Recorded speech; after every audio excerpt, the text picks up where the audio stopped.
क्या कभी किसी ऐसी सच्ची कहानी के बारे में सुना है जो किसी हॉलीवुड माफिया थ्रिलर या ब्लॉकबस्टर फिल्म से बिल्कुल भी कम ना हो? आज हम इस डीप डाइव में एक ऐसी ही सिनेमैटिक जर्नी पर चलने वाले हैं। ये कहानी है कराची से आए एक ऐसे रिफ्यूजी की जिसके पास शुरुआत में कुछ नहीं था, लेकिन उसने बिना किसी फैक्ट्री या प्रोडक्ट के एक ऐसी अंडरवर्ल्ड गैम्बलिंग एम्पायर खड़ी कर दी जिसने पूरे देश को अपना दीवाना बना लिया था। और जरा इस नंबर पर गौर कीजिए, 500 करोड़ रुपए। ये उस एम्पायर का हर महीने का टर्नओवर था। और सबसे हैरानी की बात क्या है पता है? इसे चलाने के लिए किसी आलीशान ऑफिस की जरूरत नहीं पड़ी। ये पूरा का पूरा कारोबार सिर्फ मिट्टी के मटकों, कागज की पर्चियों और ताश के पत्तों के दम पर चल रहा था। सुनने में किसी फिल्म की स्क्रिप्ट लगती है ना, पर यह बिल्कुल सच है। तो चलिए इस कहानी के पहले हिस्से यानी बॉम्बे मटका की शुरुआत से इस पूरे सेटअप को समझते हैं। इसकी शुरुआत होती है आज़ादी के ठीक बाद के बॉम्बे में। ये वो दौर था जब बॉम्बे एक तेजी से बढ़ता हुआ इंडस्ट्रियल हब बन रहा था और मिलों में काम करने वाले मजदूर अपनी मुश्किल जिंदगी में किसी चमत्कार या उम्मीद की तलाश में थे। दरअसल शुरुआत हुई थी आंकड़ा जुगाड़ से, जहां लोग न्यूयॉर्क कॉटन एक्सचेंज के रेट्स पर सट्टा लगाते थे। लेकिन 1961 में एक बड़ा ट्विस्ट आया। कॉटन एक्सचेंज ने रेट्स भेजना ही बंद कर दिया और इसी भारी संकट ने एक लोकल इनोवेशन को जन्म दिया। 1962 में कल्याणजी भगत ने ख्याली नंबरों का इस्तेमाल करके वर्ली मटका शुरू किया और फिर 1964 में रतन खत्री अपना खुद का सिंडिकेट बनाने के लिए उनसे अलग हो गए। कल्याणजी भगत ने जो सिस्टम बनाया था ना, उसने गैम्बलिंग का एक तरह से डेमोक्रेटाइजेशन कर दिया था। मिट्टी के एक बड़े मटके से पर्चियां निकालकर नंबर तय किए जाते थे और ये खेल हफ्ते के 7 दिन 24 घंटे लगातार चलता था। पर इसकी सबसे बड़ी खासियत क्या थी? इसकी एंट्री फीस, जो थी सिर्फ ₹1। एक मिल मजदूर से लेकर सड़क पर बैठे किसी भी शख्स के लिए इस विशाल रोमांच का हिस्सा बनने का ये सबसे आसान तरीका था। और अब आता है हमारी कहानी का दूसरा हिस्सा, इस कहानी का असली क्लाइमैक्स, जहां एंट्री होती है द मटका किंग की। साल था 1964। रतन खत्री ने गेम में एंट्री ली और सारे रूल्स ही बदल कर रख दिए। उन्होंने पुराने मटके और पर्चियों वाले सिस्टम को हटाकर उसकी जगह ताश के पत्तों का इस्तेमाल शुरू किया और गेम को 24 घंटे चलाने के बजाय उन्होंने इसे बिल्कुल शेयर बाजार की तरह सिर्फ मंडे से फ्राइडे तक चलाया। इस एक फैसले ने मटके को एक बहुत ही प्रीमियम और नाटकीय फील दे दिया था। अब जरा इसके मैथ्स को समझते हैं, क्योंकि ये सिस्टम बहुत ही चतुर था। पब्लिक खुद आकर ताश की गड्डी से 3 कार्ड्स निकालती थी। मान लीजिए कार्ड्स आए 1, 4 और 7। इन्हें जोड़ने पर टोटल आया 12। अब इसमें से पहला डिजिट हटा दिया जाता था तो बचा 2। इस तरह फाइनल विनिंग सीक्वेंस बनता था 1, 4, 7 और 2। और सबसे कमाल की बात ये थी कि हर पब्लिक ड्रॉ के बाद उस ताश की गड्डी को वहीं सबके सामने नष्ट कर दिया जाता था। Zero manipulation, total transparency.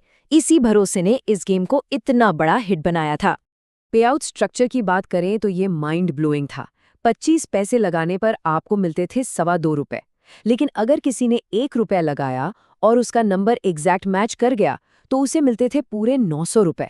उस दौर में जब एक मजदूर पूरे दिन पसीना बहाकर सिर्फ ₹5 कमाता था, तो ₹1 के बदले ₹900 मिलना किसी जादू से कम थोड़ी था।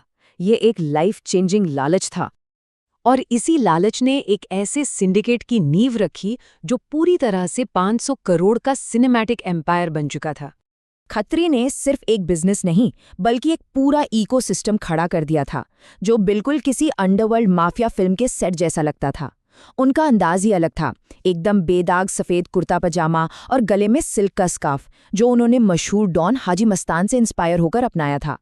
बॉलीवुड स्टार्स से लेकर बड़े पॉलिटिशियंस तक सब उनके क्लाइंट्स थे। पुलिस उनकी जेब में थी। साथ ही उन्होंने बड़ी चतुराई से अपनी एक रॉबिनहुड वाली इमेज भी बना ली थी, जहां वो फिल्म प्रोड्यूसर से लेकर जरूरतमंदों तक सबकी खुलकर आर्थिक मदद करते थे।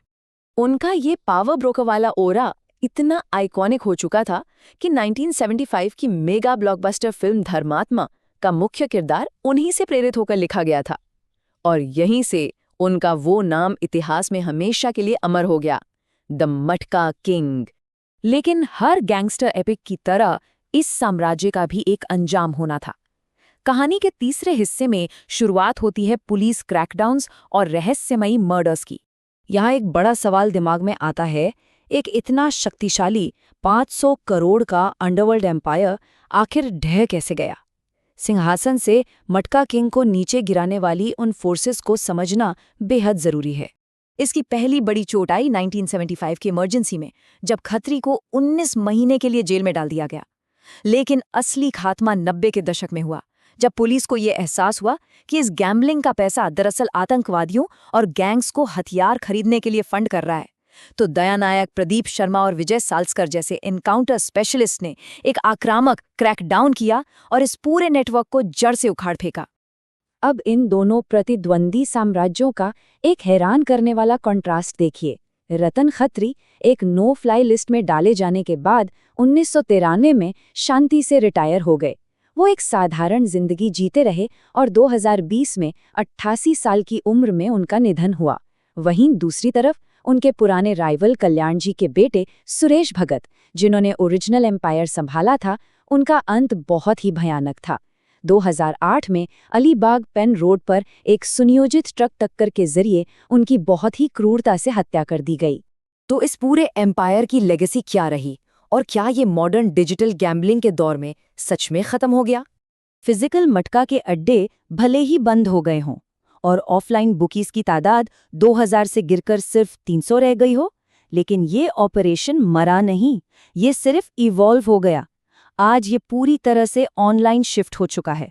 हाल ही में सरकार को 8400 से ज्यादा अवैध डिजिटल सट्टेबाजी प्लेटफॉर्मों को ब्लॉक करना पड़ा है, जो बताता है कि इस एडिक्शन का स्केल आज भी कितना विशाल है।